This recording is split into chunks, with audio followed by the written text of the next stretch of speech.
Bonjour à tous et bienvenue sur Nayel Prépa. On se retrouve aujourd'hui pour un rappel de cours sur le chapitre des matrices. Alors cette vidéo fait suite au rappel qu'on a déjà vu sur les chapitres des espaces vectoriels et des applications linéaires. Si vous les avez pas encore vus, je vous encourage à le faire tout de suite, puisque pour bien comprendre ce qui se passe aujourd'hui, il faut avoir bien assimilé ce qu'on a déjà vu précédemment. Alors avant de passer au contenu, je vous encourage à mettre un pouce bleu et à vous abonner à la chaîne. Si vous avez envie de participer à l'amélioration du contenu, ça se passe dans les commentaires, que ce soit au niveau du format, de la difficulté des exercices abordés ou de la qualité des rappels de cours. Ensemble, on va améliorer le contenu de cette chaîne et vous aider à préparer les concours. Allez, on passe tout de suite au vif du sujet.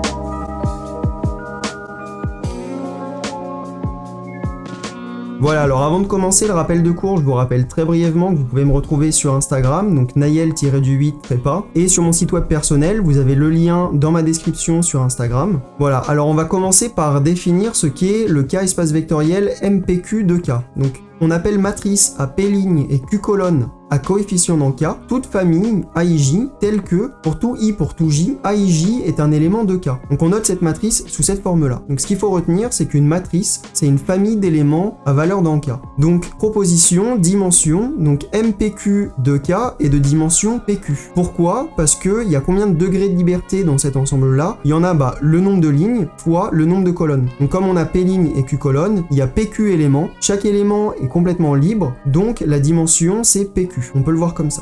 Ensuite, on va définir les matrices carrées. Donc l'ensemble MPP de K, donc à P' et P colonne, est l'ensemble des matrices carrées de taille P. On le note MP de K. Donc MP de K, c'est un espace vectoriel de dimension P carré, et chacun des éléments de la matrice est à valeur dans K. Donc ensuite, on a plein de matrices qui sont assez particulières dans l'espace des matrices carrées. Donc on va les définir. On a des matrices dites triangulaires supérieures, donc c'est-à-dire que seulement les éléments qui sont sur la diagonale ou au-dessus sont non nuls. Donc c'est ce qu'on explique là, si I est supérieur à J, donc si le numéro de la ligne est supérieur au numéro de la colonne, donc ça veut dire qu'on est en dessous de la diagonale, alors les éléments sont nuls. C'est un exemple qui est ici, là, ici. Triangulaire inférieur, c'est la même chose, donc tous les éléments qui sont strictement au-dessus de la diagonale vont être nuls, c'est ce que je vous ai mis là. On a les matrices diagonales, donc c'est-à-dire que tous les éléments qui ne sont pas sur la diagonale sont nuls, et les éléments sur la diagonale peuvent prendre la valeur qu'ils veulent, c'est ce que je vous ai mis ici. Ensuite, on a les matrices qui sont dites symétriques, donc c'est-à-dire que de part et d'autre de la diagonale, les éléments sont identiques, et sur la diagonale, les éléments sont libres de prendre la valeur qu'ils souhaitent. Et on a les matrices antisymétriques, donc c'est-à-dire que dès que I est différent de J, AIJ est égal à moins AJI. Donc en fait, on a les éléments diagonaux qui prennent la valeur qu'ils veulent, et de part et d'autre de la diagonale, on a les éléments qui sont de valeur opposée. Donc c'est-à-dire que A12 est égal à moins A21, etc. On passe maintenant aux opérations sur les matrices. On va définir tout d'abord le produit matriciel. Donc on prend A, c'est la famille des AIJ, donc c'est la matrice A, et B, c'est la famille des BIJ, donc la matrice grand B. A est une matrice de PQ de K,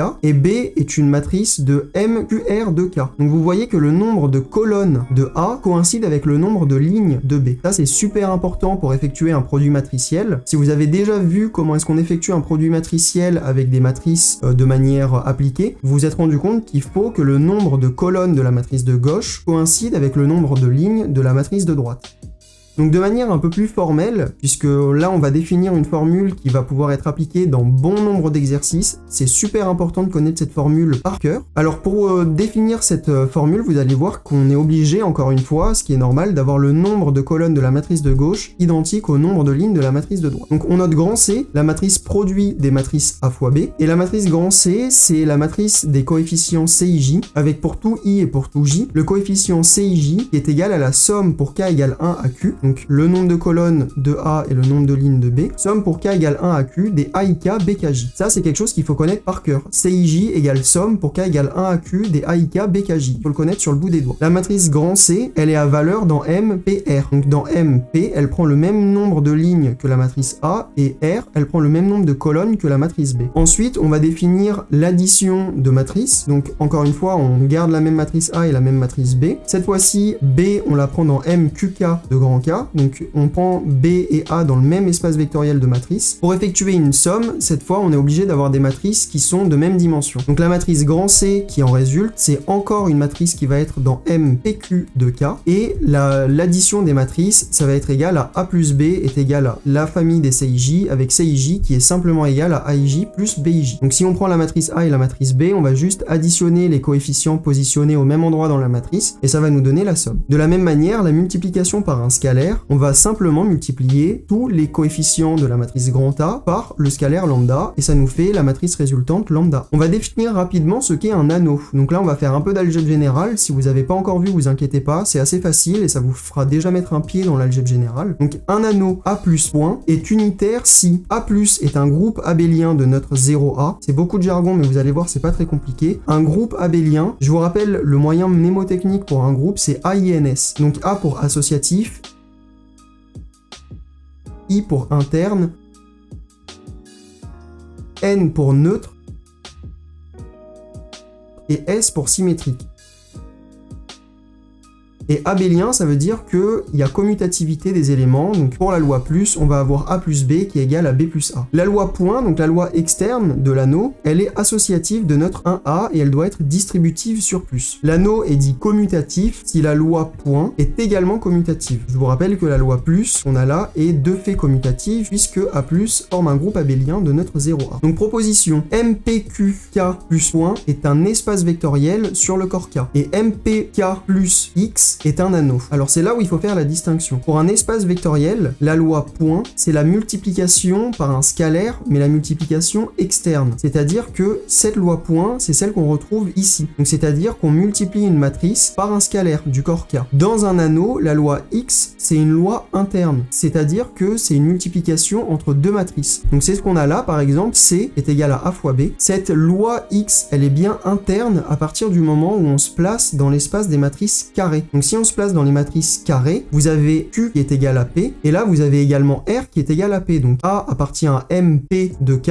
et B appartient à MP de K également. Donc la matrice C va encore se trouver dans MP de K. Donc voilà, là on vient de voir qu'avec ce qu'on a défini, donc la multiplication entre deux matrices et la multiplication d'une matrice par un scalaire, on arrive à définir un espace vectoriel et un anneau. Petite précision, l'anneau MPK plus X n'est pas commutatif, c'est-à-dire que A fois B n'est pas égal à B fois A, même si les deux matrices sont carrées. J'espère que c'est clair. Si vous avez des questions, n'hésitez pas dans les commentaires. On va faire maintenant un lien qui est fondamental pour tous les exercices sur les matrices. Ça va être le lien entre matrice et application linéaire. Donc on va voir qu'une application linéaire, en fait, c'est une matrice, et une matrice, c'est une application linéaire. Il y a une bijection entre les deux espaces, et vous allez voir que bien souvent, regarder une matrice comme une application linéaire quand on est sur un exercice de matrice, ou regarder une application linéaire comme une matrice quand on est sur un exercice d'application linéaire, ça peut vous sauver l'exercice. Donc on va voir d'où est-ce que ça vient. On prend E et F, deux cas espaces vectoriels, et F, une application linéaire de E dans F. On prend BE, la base E1, E2, EQ, une base de E, et BF égale epsilon 1 jusqu'à epsilon P, une base de grand F. Alors F est entièrement déterminé par F de E1, F de EQ, etc. Donc c'est ce qu'on a déjà vu dans le rappel de cours sur les applications linéaires. Une application linéaire est entièrement déterminée par l'image d'une base. Il faut le retenir, ça, absolument, c'est fondamental. Donc on a vu que la petite application linéaire F, elle est entièrement déterminée par l'image de la base E1, EQ, donc de la base de l'espace de départ. Et pour tout J appartient à un Q, il existe une unique famille A1J, AQJ de scalaires dans K, telle que F de EI est égal à la somme des AIJ epsilon I de cet espace vectoriel dans la base. Donc comme F de EI est un vecteur de grand F, on va pouvoir le décomposer sur la base epsilon I, et donc par définition d'une base, il y a une unique famille AIJ telle que F de EI se décompose de cette manière-là dans la base epsilon 1, epsilon 2 jusqu'à epsilon P. Voilà, donc c'est de là d'où ça vient, et comme il y a unicité de cette famille, c'est là où on va pouvoir construire une matrice à partir d'une application linéaire. Et donc la matrice grand A qui prend les coefficients AIJ, c'est la matrice de F dans les bases BE et BF, et on la note sous cette forme-là. Donc voilà, vous venez de voir que par l'unicité de la décomposition d'un vecteur dans une base, et par le fait qu'une application linéaire est entièrement déterminée par l'image d'une base, on peut associer à chaque application linéaire une matrice à partir du moment où on décompose cette application linéaire dans une base de l'espace de départ et une base de l'espace d'arrivée. J'espère que c'est clair. Comme d'habitude, sur chaque proposition, s'il y a des choses que vous comprenez pas bien, dites-le moi dans les commentaires. Donc, proposition suivante. Isomorphisme d'espace vectoriel. Soit E et F, 2 cas espace vectoriel, et F, une application linéaire de E dans F. On prend BE, donc la base E1 jusqu'à EQ de E, et BF, la base epsilon1 jusqu'à epsilon P de F. L'application grand phi, définie comme suit, est un isomorphisme d'espace vectoriel. Donc, l'application grand phi, c'est l'application qui, à petit f, associe sa matrice dans les bases BE et BF. Donc, on prend l'ensemble des applications linéaires de E dans F. On choisit une base BE de l'espace de départ grand E et une base BF de l'espace d'arrivée grand F. L'application linéaire qui, à chaque application linéaire de E dans F, associe sa matrice dans les bases BE, BF, c'est un isomorphisme d'espace vectoriel. Donc, on vient de voir qu'une matrice ou une application linéaire, c'est la même chose. Chaque matrice, on peut lui associer une application linéaire qu'on décompose dans des bases choisies BE et BF. Donc, à travers ça, on a également une égalité de dimension entre espaces vectoriels. Donc, on vient de voir que la dimension de l'espace vectoriel des applications linéaires de E dans F, c'est le même que la dimension des matrices M, PQ de K, et donc c'est égal à PQ. Et donc, la dimension L de EF, c'est égal à la dimension de E fois la dimension de F. Voilà. Donc, maintenant, on passe au rang d'une matrice. Donc, on prend grand A, une matrice de NP de K, et on appelle rang de A le rang de ses vecteurs colonnes dans K puissance P. Donc, le rang d'une matrice, c'est le nombre de vecteurs colonnes qui sont indépendants les uns des autres. Donc, quand vous avez une matrice, chacun des vecteurs colonnes, on peut voir ça comme un vecteur de K puissance N, pardon, c'est pas K puissance P, puisque chaque colonne possède N éléments. Donc, chacun de ces vecteurs colonnes, on peut le voir comme un vecteur de K puissance N, et le nombre de vecteurs qui sont indépendants les uns des autres, ça forme le rang de la matrice A. On a donc également le rang de la matrice A qui est inférieur à l'inf de PQ à partir du moment où on prend A une matrice de MPQ. Il y a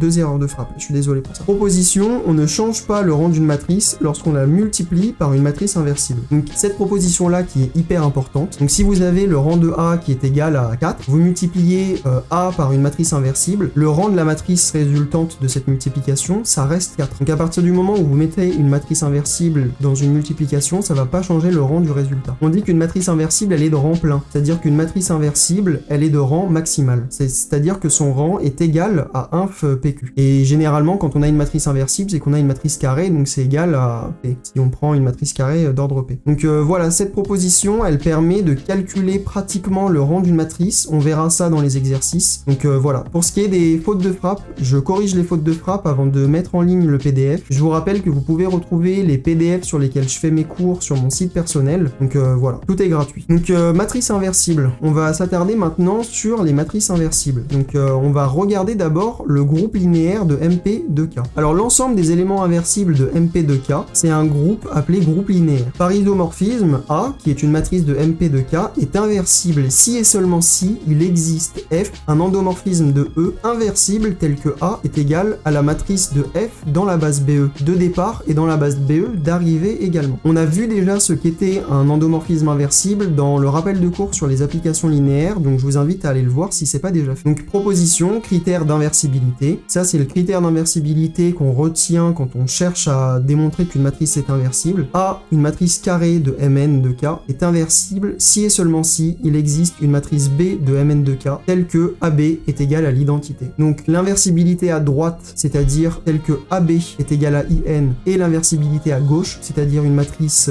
C telle que CA est égal à IN, c'est la même chose. On a vu précédemment que l'anneau Mn de K plus X, il n'était pas commutatif, c'est-à-dire que AB n'est pas égal à BA. Mais quand on a inversibilité, qu'on inverse la matrice par une multiplication à droite ou par une multiplication à gauche, c'est la même chose, c'est équivalent. Donc retenez ça, que vous trouviez une matrice B telle que AB égale IN ou une matrice B telle que BA égale IN, c'est gagné. Proposition suivante, une matrice est inversible si et seulement si elle est de rang plein, c'est-à-dire de rang maximal. C'est ce que je vous ai expliqué précédemment. Donc voilà, si vous prenez A, une matrice de MNK, elle est inversible si et seulement si son rang est égal à N, c'est-à-dire si et seulement si son rang est maximal. Ça, cette proposition-là, elle vous permet le calcul pratique de l'inverse d'une matrice. On verra ça également dans les exercices, je vous invite à rester jusqu'à la fin. Donc maintenant, on va étudier les changements de base dans l'espace des matrices. Donc on va voir qu'il y a des matrices qui permettent de faire des changements de base. Je vous rappelle brièvement, on vient de voir qu'une matrice, ça pouvait être les coefficients qui permettent d'écrire une application linéaire f dans dans une base spécifique de départ et une base spécifique d'arrivée. Mais qu'est-ce qui se passe si vous cherchez à écrire cette même application linéaire dans une base de départ ou dans une base d'arrivée différente? Qu'est-ce qui va changer dans l'écriture de la matrice correspondante? C'est ce qu'on va voir maintenant. Donc on prend E, un K-espace vectoriel de dimension n. Donc BE, c'est toujours une base de E1, En, donc une base de l'espace de départ. B' de E, c'est une autre base de l'espace de départ. On va noter E1', En'. Donc toutes les deux, BE et B'E,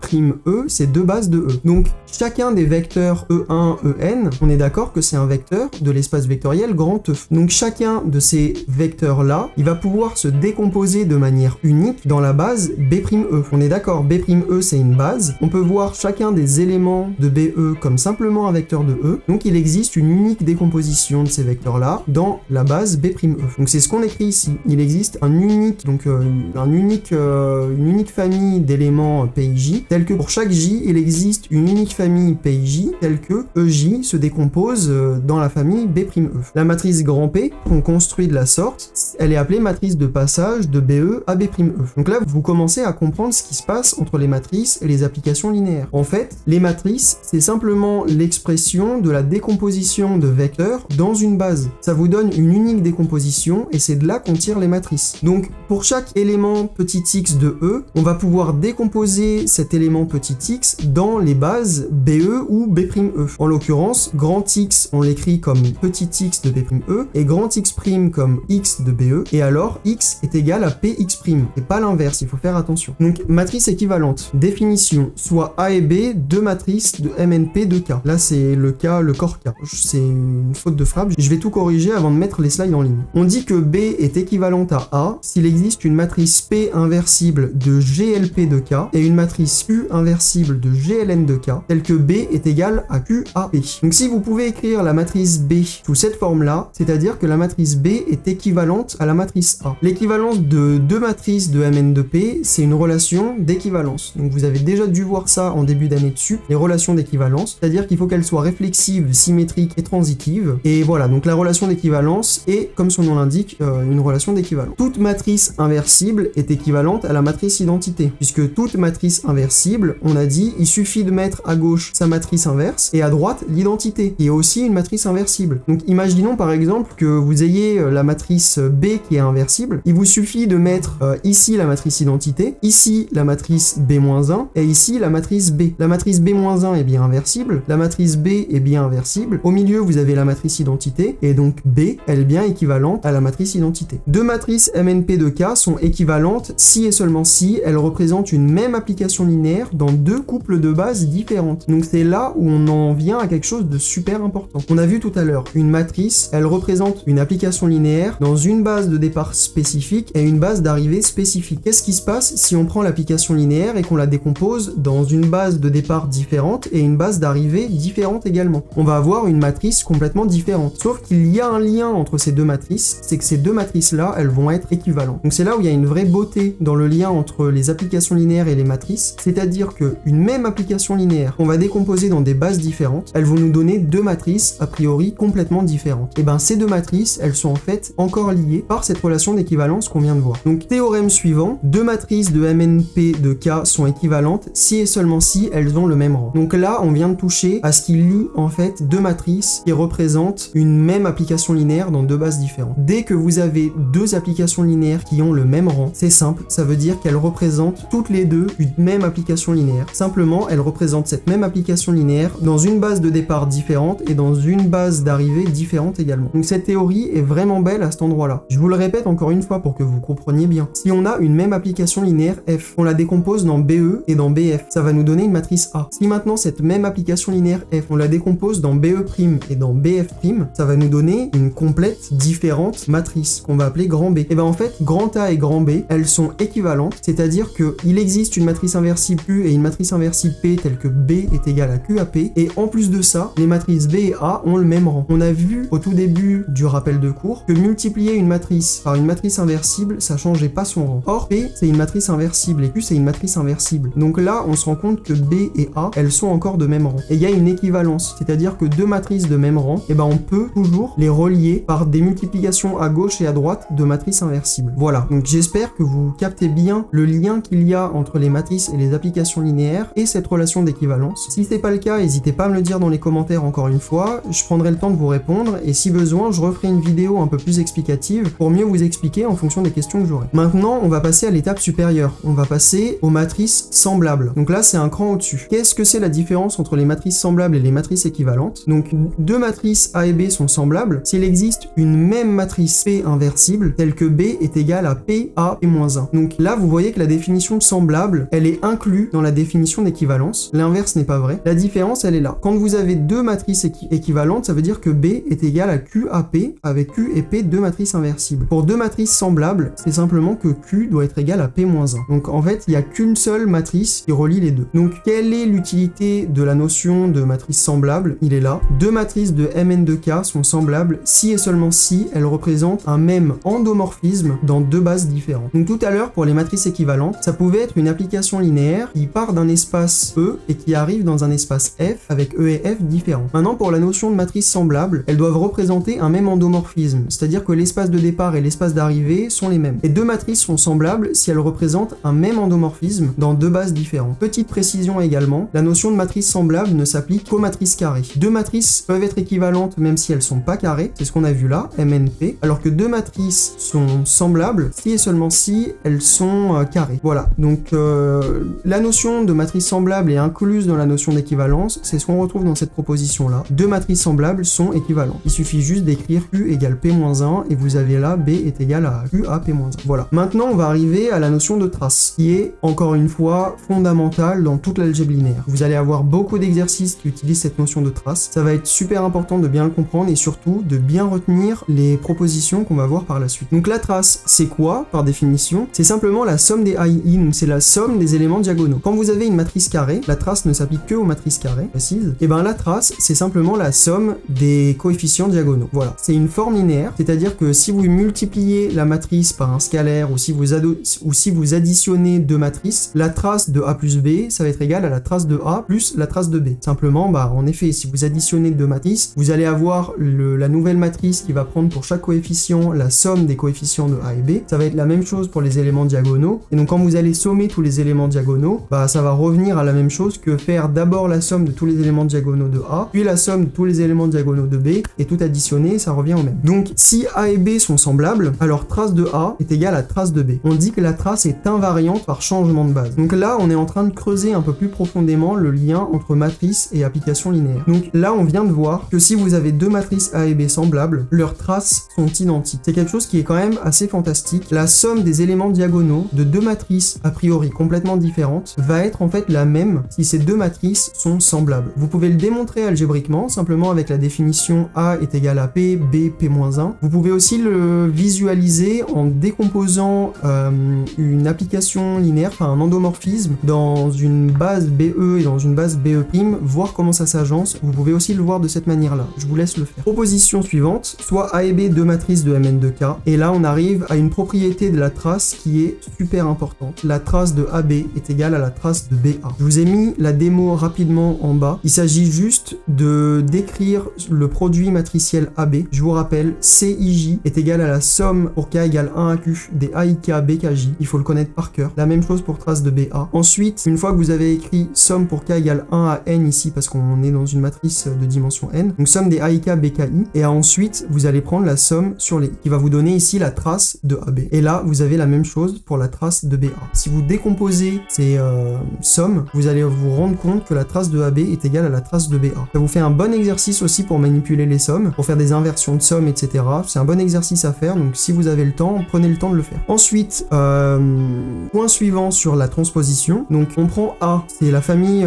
des AIJ, donc la matrice des AIJ, une matrice de MNP de K. On appelle la transposée de A la matrice notée A transpose, telle que A transpose est égale à la famille des AJI. En fait, vous allez simplement intervertir de part et d'autre de la diagonale les éléments. C'est-à-dire que AIJ, ça va être transposé, et à la place, vous allez mettre AJI, et inversement. Donc voilà, c'est simplement ça. On change de place les éléments, mais on garde exactement les mêmes valeurs à l'intérieur de la matrice. On va voir maintenant que la transposition, elle possède plusieurs propriétés qui sont assez intéressantes. D'abord, la somme de AB, la transposée de la somme de AB, ça reste la transposée de A plus la transposée de B. Quand vous faites le produit AB, donc la transposée de AB, c'est égal à la transposée de B fois la transposée de A. Donc pour le produit, on fait une interversion inversion, dans l'ordre des éléments. Ensuite, si A, elle est dans GLN de K, donc si A, c'est une matrice inversible, on va avoir l'inverse de la transposée, qui est la transposée de l'inverse. Ça, c'est quelque chose d'incroyable. L'inverse de la transposée, c'est la transposée de l'inverse, c'est quelque chose qui peut vous sauver vraiment pas mal d'exos. Et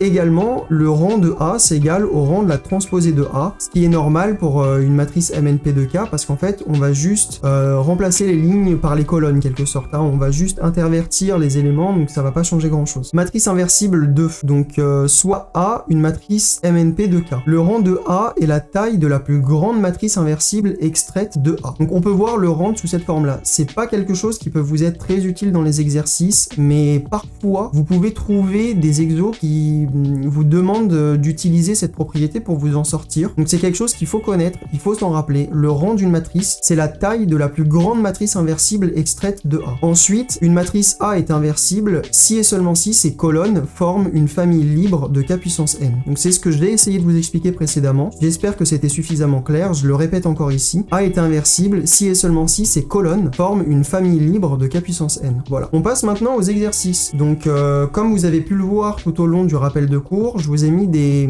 phrases en rouge pour vous expliquer à quoi pouvaient servir certaines de ces propositions dans des exercices. Donc là, on va s'attarder sur le calcul de rang et d'inverse d'une matrice. Donc je vous demande de trouver le rang de cette matrice-là. Voilà. On va ensuite montrer que A est inversible. Donc si vous avez bien retenu, il faut montrer que le rang est maximal. Je vous laisse reprendre les définitions pour voir à quoi est-ce que ça correspond. Et ensuite, je vous demande de calculer son inverse, grand A. Donc c'est pour cette matrice-là. Donc il s'agit de me montrer que cette matrice-là, A, celle-là, hein, 2, 3, moins 1, est inversible et de calculer son inverse. Ensuite, matrice diagonalement dominante. Donc on prend A, une matrice de coefficients A, I, J qui sont dans C. Les éléments A, I, J sont dans C, ici. Tel que, pour tout I, la somme de tous les éléments A, I, J en valeur absolue, J différent de I, soit plus petit que le module de A, I, I. Qu'est-ce que ça veut dire? Pour chaque ligne, si vous sommez les valeurs absolues de tous les éléments, sauf l'élément diagonal, la somme de tous les éléments, sauf l'élément diagonal, est plus petite que la valeur absolue de l'élément diagonal. C'est ce qu'on appelle une matrice diagonalement dominante. Il s'agit de montrer que ce type de matrice est inversible. C'est un exercice qui est pas très long, mais qui est assez technique et qui demande de bien avoir compris ce qui se passe. Donc voilà, il faut le chercher un petit peu. C'est un exercice très classique qui est dans beaucoup d'exos et qui est déjà tombé plusieurs fois aux oraux des concours. Donc prenez le temps de le chercher. Ensuite, dernier exercice, il faut trouver toutes les matrices de Mn de K telles que A carré est égal à 0. Donc voilà, je vous laisse vous débrouiller avec ça. Je vous posterai assez rapidement les résolutions de ces exercices. Donc voilà, pour toute remarque, n'hésitez pas à m'en faire part dans les commentaires. Et voilà, bon courage pour vos révisions et on se retrouve bientôt pour les corrections et un nouveau rappel de cours sur les déterminants. À bientôt!